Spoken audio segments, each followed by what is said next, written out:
بسم اللہ الرحمن الرحیم۔ ہم ایسے معاشرے کا حصہ ہیں جہاں صرف سچ اس وقت بولا جاتا ہے جب کسی کی دل آزاری کرنی ہو۔ ہر انسان خوبصورتی کو پسند کرتا ہے، حالانکہ بعض اوقات خوبصورتی نقصان دہ ثابت ہوتی ہے۔ آپ کے رویے میں اگر آپ کی تعلیم نظر نہ آئے تو پھر یہ سمجھیے کہ آپ کی تعلیمی سند محض کاغذ کا ایک ٹکڑا ہے۔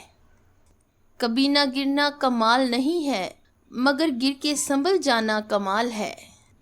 صبر اور وقت سے ہر ناممکن کام کو ممکن بنایا جا سکتا ہے۔ جلنے والے دو طرح کے ہوتے ہیں، ایک وہ جو سورج کی طرح روشنی پھیلاتے ہیں، دوسرے وہ جو کچرے کی طرح دھواں پھیلاتے ہیں۔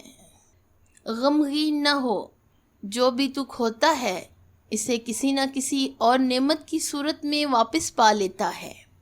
اداسی وقت کے ساتھ ساتھ ختم ہو جاتی ہے، اس سے تو خاموشی بہتر ہے۔ کسی کو دل کی بات کہہ کر پھر اس سے یہ کہا جائے کہ کسی سے نہ کہنا۔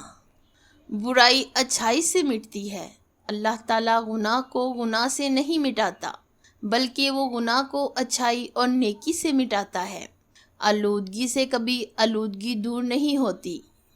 10 گورو جتنی طاقت چاہتے ہو تو روزانہ صبح و نہار منہ کشمش کھا لیا کرو، تھوڑے ہی عرصے میں آپ میں بہت زیادہ طاقت آ جائے گی۔